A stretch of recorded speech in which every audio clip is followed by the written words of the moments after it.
America की जो पूरी घटनाक्रम है अमेरिका का, उसको दो हिस्सों में बांटते हैं। एक में हम बात करते हैं प्रधानमंत्री मोदी की अमेरिकी यात्रा की, और दूसरे में जो ट्रंप की ओर से, अमेरिका की ओर से नए टैरिफ्स की बात चल रही है या नए नियम बदलने की बात चल रही है, मैं ये कहूँगा उस पर। तो पहले यात्रा की बात। प्रधानमंत्री नरेंद्र मोदी की अमेरिकी यात्रा को लेकर बड़ी खबरें आ रही हैं। वॉशिंगटन में पीएम मोदी और राष्ट्रपति डोनाल्ड ट्रंप की मुलाकात हुई, जिसमें ट्रेड, डिफेंस, एनर्जी और सुरक्षा जैसे अहम मुद्दों पर बातचीत हुई। अगर हेडलाइन बनाने की बात करें तो हेडलाइन तो ऐसे बनाई गई कि दोनों देश 2030 तक 500 अरब डॉलर का व्यापार लक्ष्य हासिल करेंगे।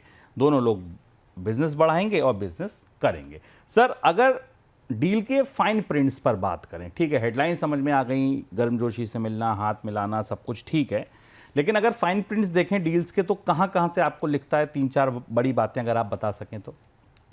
अब बेहद महत्वपूर्ण बातचीत थी और शुभम पूरी रात हम इसे क्लोजली फॉलो करते रहे। भारत की अर्थव्यवस्था की दृष्टि से और भविष्य की दृष्टि से ये डील और इसके बाद आया ज्वाइंट स्टेटमेंट और उसके पैरेलल डोनाल्ड ट्रंप की तरफ से उठाए गए कदमों को हमारे लिए गहराई से समझना जरूरी है। आमतौर पर डिप्लोमेटिक वार्ताओं में, कूटनीतिक वार्ताओं में जो प्रदर्शन होता है, जो पोस्चरिंग होती है, वो बिल्कुल अलग होती है और जो वास्तविकता उसके पीछे होती है वो बिल्कुल अलग होती है। एक बड़ा ज्वाइंट स्टेटमेंट जारी किया गया रात में, भारतीय समय के अनुसार रात में ये बैठक खत्म हुई और उसके बाद बड़ा ज्वाइंट स्टेटमेंट जारी किया गया। तो हम पहले उसको समझने की कोशिश करेंगे कि उससे निकल कर क्या आया, फिर हमें देखेंगे कि डोनाल्ड ट्रंप कितने आक्रामक थे इस बैठक में और उन्होंने प्रधानमंत्री को बगल में खड़े करके के रेसिप्रोकल टैरिफ लगाने के लिए और भारत बहुत हाई टैरिफ लगाता है, बातें बार बार कही और जो उन्होंने फैसले लिए उसका असर समझने की कोशिश करेंगे। तो गालिब का एक शेर है ना कि आ, देकर खत हाथ में मुंह देखता है नामावर, कोई पैगाम जबानी और है। तो ये जो स्टेटमेंट आया, इसके साथ जो जबानी पैगाम था वो कुछ दूसरा था। स्टेटमेंट में तीन महत्वपूर्ण चीजें हैं जिसे करीब से समझना जरूरी है। पहली चीज, बिल्कुल सामान्य रूप से सारी डिप्लोमेटिक वार्ताओं और डिप्लोमेटिक जार्गन्स और चाशनी को किनारे करें, अमेरिका ने भारत से एक कहा कि तात्कालिक तौर पर उसे भारत के साथ नए डिफेंस प्रोक्योरमेंट पर हस्ताक्षर करने चाहिए, हुए नहीं। और क्या खरीदना चाहिए? जेवलिन नाम की एंटी टैंक गाइडेड मिसाइल्स खरीदनी चाहिए और स्ट्राइकर नाम की का जो इन्फेंट्री कॉम्बैट व्हीकल्स हैं जो मिल भारत को खरीदने चाहिए और उसके बाद भारत में इसका को प्रोडक्शन होगा, तकनीक का ट्रांसफर होगा और भारत में वो बनाए जाएंगे। बाद में यह भी कहा गया कि परोक्ष रूप से, हालांकि वो इस प्रस्ताव का हिस्सा नहीं था, जो ज्वाइंट स्टेटमेंट उसका हिस्सा नहीं था, कि अमेरिका अपने जेट विमान जो फाइटर जेट F-35 है वो भी भारत को बेचना चाहता है। हालांकि भारत की तरफ से उस पर भी कोई बड़ी प्रतिक्रिया नहीं दी गई क्योंकि भारत सुखोई के उस मिराज और सुखोई के बेड़े तैयार कर रहा है। लेकिन ये बात रेखांकित की गई उस ज्वाइंट स्टेटमेंट में कि भारत के डिफेंस इन्वेंट्री में अमेरिका की हिस्सेदारी बढ़ रही है। हेलीकॉप्टर्स हैं ग्लोब मास्टर हैं, पोसाइडन एयरक्राफ्ट है, चिनूक है और बहुत सारे अपाचेज हैं, हार्पून एंटीशिप मिसाइल, इनकी पूरी लिस्ट उस स्टेटमेंट में दी गई। तो पहली चीज तो ये कि ट्रंप बड़े व्यापारी हैं और ट्रंप ने सबसे पहले भारत के को डिफेंस के का सामान बेचने की बात कही। भारत की तरफ से उस पर ज्वाइंट स्टेटमेंट था तो भारत कहीं ना कहीं सहमत था। अब ये डील्स कैसे आगे होंगी, इनका वैल्यूएशन क्या होगा, भारत कितनी चीजें खरीदेंगे, इस पर हमें आगे देखना होगा। ये डिफेंस की साइड का जो पूरा हिस्सा था ज्वाइंट स्टेटमेंट का, ये उसका फलित अंदर हमें दिखाई देता है। दूसरी एक बात, अगर आप बोनस पॉइंट नियमित रूप से सुनते रहे हैं दर्शक और देख रहे हैं और जैसा हम लोग बताते रहे हैं, भारत की तरफ से टैरिफ्स को लेकर, रेसिप्रोकल टैरिफ को लेकर तो कुछ नहीं कहा गया इस बयान में। आधिकारिक रूप से इस बयान में कुछ नहीं कहा गया। यह कहा गया कि $500 बिलियन का ट्रेड भारत और अमेरिका के बीच 2030 में होगा।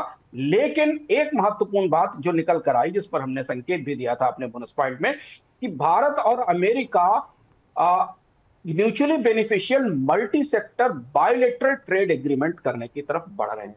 यानी भारत और अमेरिका के बीच किसी न किसी तरीके की ट्रेड डील का दरवाजा यहां से खुला है। स्टेटमेंट ये कहता है कि 2025 के अंत तक, मतलब इस साल के अंत तक, भारत और अमेरिका के बीच पहले चरण की डील पर चर्चा शुरू हो जाएगी जिसमें दोनों देशों को लाभ मिलेगा।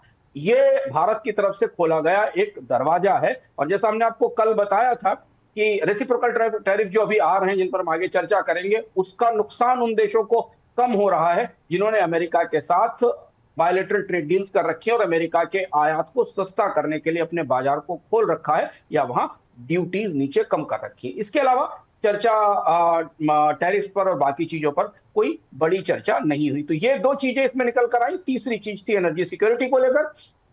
अमेरिकी राष्ट्रपति ने अपने प्रेस कॉन्फ्रेंस में ये कहा कि भारत अमेरिका से तेल का, गैस का आयात करेगा। हालांकि कोई बड़ी डील खुलकर नहीं हुई सामने, लेकिन भारत की तरफ से इस बात का संकेत दिया गया है कि भारत अपने एनर्जी सप्लायर्स की वरीयता में उसे शामिल करेगा। बल्कि चर्चा ये भी थी कि भारत से मांगा गया है कि वो भारत अमेरिका को अपना नंबर 1 पहला एनर्जी सप्लायर बनाए। पर यहाँ हमें दुविधा दिखाई देती है, हमने जिस पर कल चर्चा की थी कि रूस और मिडिल ईस्ट के साथ भारत के जो संबंध है और वहां से जो सस्ता कच्चा तेल मिलता है उसको देखते हुए अभी यहाँ कोई बड़ी तस्वीर साफ नहीं है। न्यूक्लियर डील पर दोबारा चर्चा हुई है और जो सिविल न्यूक्लियर एग्रीमेंट हुआ है उसको आगे बढ़ाने का और उसका लाभ लेने की बात की गई है। इसके अलावा बाकी चीजें डिप्लोमेटिक दोस्ती बेहतर करने के लिए, दोनों देशों के बीच संबंध बेहतर करने से आदि से जुड़ी हुई।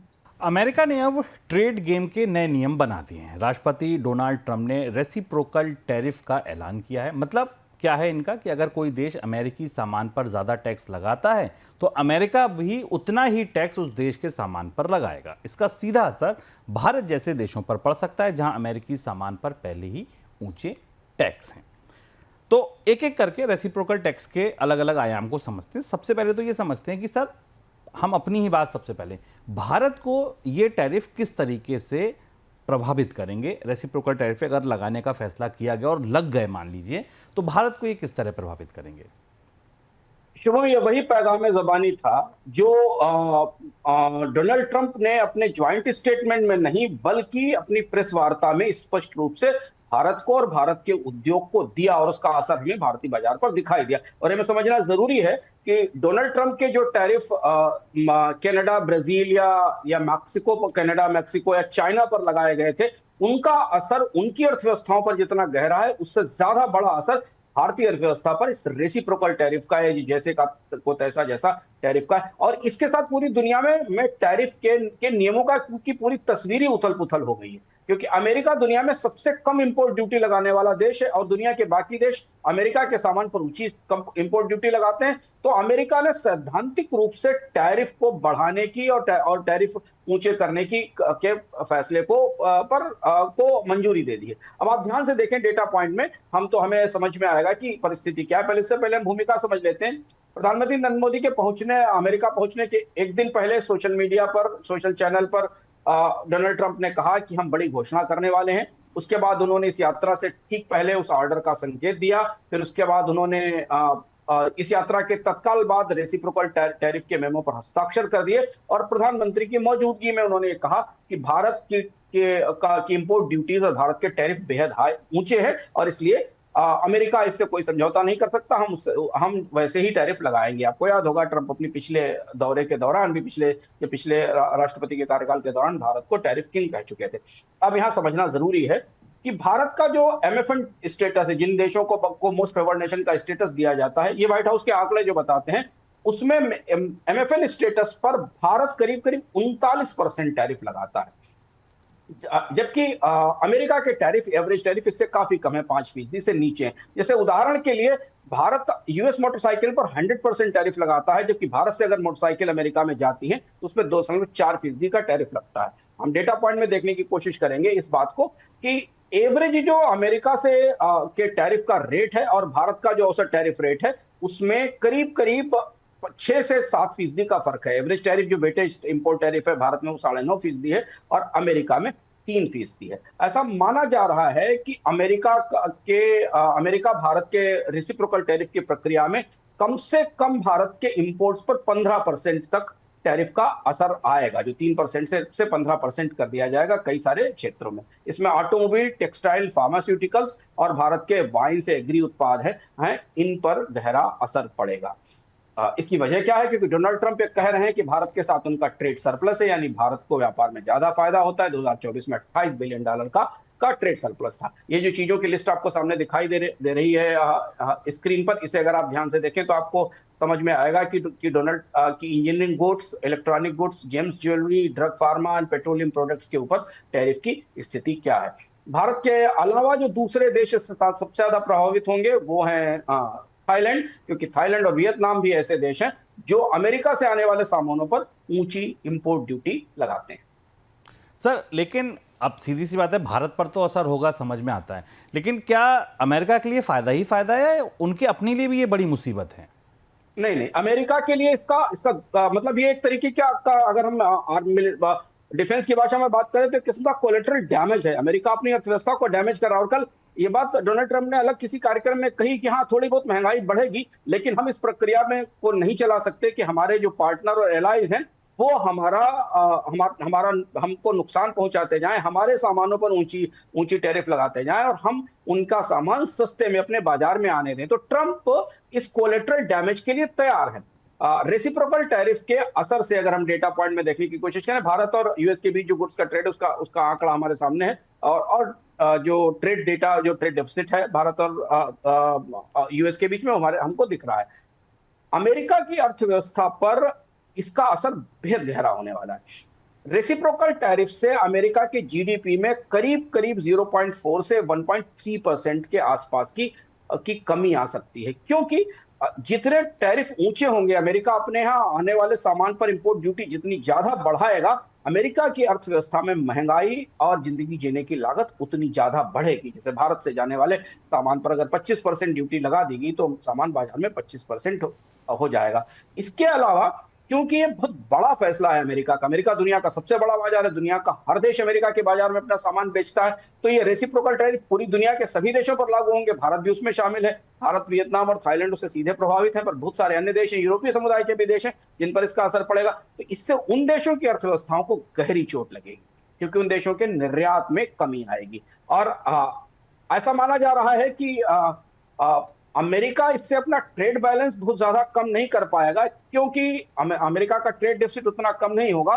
लेकिन अमेरिकी अर्थव्यवस्था में महंगाई बढ़ने का खतरा है। मैं एक आंकड़ा चेक कर रहा था कि अमेरिकी अर्थव्यवस्था के ऊपर लगभग 625 बिलियन से 1200 बिलियन डॉलर के आसपास का बोझ पड़ेगा अमेरिका के परिवारों पर इन टैरिफ को बढ़ाने से। उनकी जिंदगी जीने की लागत करीब करीब 625 से 1200 बिलियन डॉलर तक बढ़ जाएगी, और कई मामलों में इन टैरिफ के कारण अमेरिका में सामानों की कीमत 12% तक बढ़ सकती है। तो ये एक तरीके का कोलेटरल डैमेज है। पर डोनाल्ड ट्रंप जितने रिजिड और जितने एग्रेसिव हमें प्रेस कॉन्फ्रेंस में दिखाई दिए प्रधानमंत्री मोदी के साथ, इससे पहले की चर्चाओं में दिखाई दिए, तो इस बात से पूरी तरह मुतमईन है कि वो ये टैरिफ के नए नियम दुनिया में लिखने जा रहे हैं। और इसके बाद एक बड़े टैरिफ वार का खतरा है, क्योंकि दुनिया के कोई भी देश रेसिप्रोकल टैरिफ को आसानी से बर्दाश्त नहीं कर पाएंगे।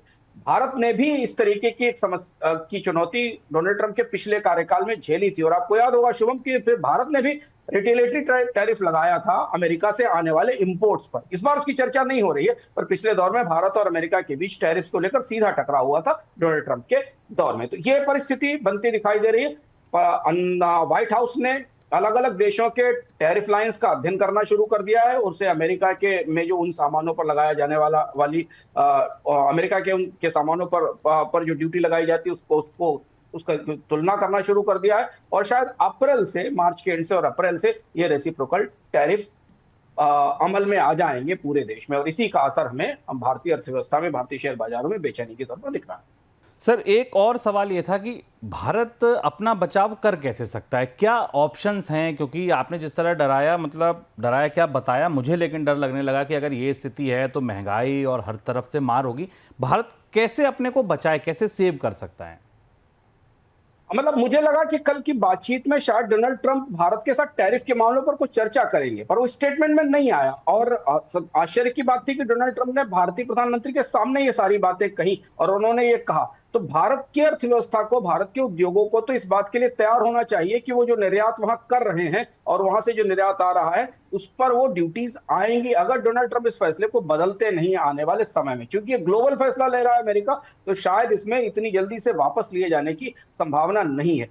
भारत की तरफ से भी इसलिए उस ज्वाइंट स्टेटमेंट में बहुत कुछ यील्ड नहीं किया गया। जो डिप्लोमेटिक बात भीतर से समझने वाली है, गुडी गुडीज अच्छी थी, अच्छे हग्स थे, हैंडशेक थे, अच्छी फोटोज थी, किताबों पे लिखा गया था, लेकिन भारत के लिए भारत ने भी अपनी तरफ से कुछ बड़ा दिया नहीं डोनाल्ड ट्रंप को इस बैठक में। बातचीत और चर्चाएं तो बहुत थी, कुछ बड़ी चीज ऑफर नहीं की गई, क्योंकि भारत इस टैरिफ के मार्ग से बचने के लिए क्या समझने की तैयारी कर रहा है। करीब हो यह सकता है कि करीब करीब जो अमेरिका से इंपोर्ट होने वाली चीजें, 30 प्रमुख चीजें, उन पर टैरिफ की दरें घट सकती हैं। डिफेंस और एनर्जी की खरीद को बढ़ावा देने की बात चल रही थी, लेकिन वो शुरू भी हुई, पर रेसिप्रोकल टैरिफ तो वापस नहीं हुए। तो भारतीय अर्थव्यवस्था में इसका असर भारत के जीडीपी पर और उत्पादन में कमी को पर दिखाई देगा। हाँ, एक रास्ता जरूर है, और शायद इसीलिए अब जैसा मैंने शुरुआत में कहा कि ज्वाइंट स्टेटमेंट में भारत और अमेरिका के बीच एक बायलैटरल ट्रेड डील की बात शुरू हुई। हाँ, अगर वो डील जल्दी तेजी से चर्चा में आ जाती है और उस पर सहमति बन जाती है, जैसा कि 2025 के अंत तक का समय रखा गया है, तो भारत इस रेसिप्रोकल टैरिफ से बच सकता है। लेकिन उस डील में भी डोनाल्ड ट्रंप जितने बड़े नेगोशिएटर हैं और जितने आक्रामक ट्रेड नेगोशिएटर हैं, उस टैरिफ डील में भारत की सीमा शुल्क दरों को अमेरिका की दरों के आसपास ही लाने की कोशिश करेंगे। ऐसा नहीं होगा कि उस डील के अंदर अमेरिका से आने वाले मोटरसाइकिल पर हम 100% ड्यूटी लगाते रहे और अमेरिका पे में वो सामान 5% में जाता रहे। तो अब ये रियलिटी चेक है जिसे भारत के व्यापार कूटनीति को गहराई से समझना होगा, और डोनाल्ड ट्रंप इस दिशा में आगे बढ़ चुके हैं और पूरी दुनिया में इस टैरिफ वार का असर हमें दिखाई देगा। सर कुछ भी हो, टैरिफ का क्या होगा क्या नहीं होगा, भारत का क्या होगा, अमेरिका का क्या होगा, बाजार लेकिन सर की स्थिति वही हो गई, और ज़्यादा सहम गए, मरते को 4 लाते हैं और लगा दीजिए, वो स्थिति बाजारों की हो गई। तो बाजारों के संदर्भ में इसे कैसे समझा जाए सर? भारतीय शेयर बाजार जैसे सुबह जब प्रधानमंत्री मोदी और ट्रंप की बातचीत के ब्यौरे सामने निकल कर आए, उसके बाद ये संभावित था कि भारतीय अर्थव्यवस्था पर में रेसिप्रोकल टैरिफ नहीं रोके जा सके। बाजार में उम्मीद थी कि शायद डोनाल्ड ट्रंप प्रधानमंत्री को वहां देखते हुए इस टैरिफ की प्रक्रिया को थोड़े समय टालने की कोशिश करेंगे। तो अब तो बाजार की कंपनियां जो अमेरिका को निर्यात कर रही हैं, जो अमेरिका के बाजार में सामान बेच रही हैं, वो उसका असर समझने की कोशिश कर रही हैं, और उसका असर उनकी बैलेंस शीट पर दिखाई देगा। इसीलिए हमने शेयर बाजार में आज फिर तेज गिरावट देखी, तेज करेक्शन देखा, बिकवाली देखी।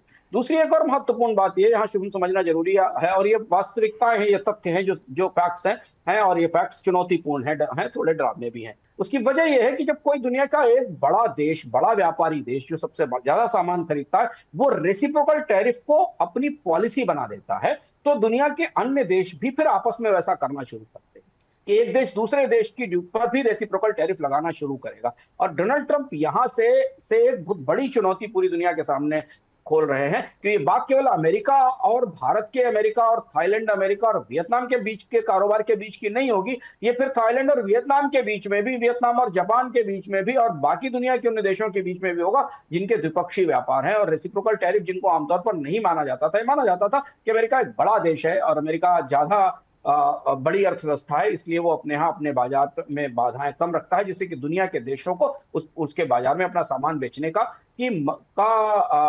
मौका मिल सके। और यही वो डब्ल्यूटीओ के तहत जो फेयर ट्रेड की व्यवस्था थी कि जो बड़े देश हैं, जिनके पास ज्यादा पूंजी है, जिनके पास ज्यादा बड़ी अर्थव्यवस्था है, वो छोटे देशों को सामानों को खपाए, क्योंकि छोटे देशों की अर्थव्यवस्थाओं को उसका मदद मिलेगा। वो सारी दिशा तक उलट गई है, और इसलिए ये आने वाले समय में ये चीजें नए नए तरीके से पूरी दुनिया में निकलकर सामने आएंगी। हमें अभी अन्य देशों की प्रतिक्रिया का इंतजार रहेगा। भारत की तरफ से भी रेसिप्रोकल टैरिफ पर कोई ऑफिशियल प्रतिक्रिया नहीं आई है। हमें देखना होगा कि भारत सरकार अपनी तरफ से इसके असर के बारे में क्या कहती है, किस सेक्टर पर क्या असर पड़ेगा, कितने उत्पादन में कमी आएगी, ये हमें देखना होगा। पर शेयर बाजार इसका असर जज्ब करने की, समझने की कोशिश कर रहा है, और उस दबाव के कारण लड़खड़ा रहा है।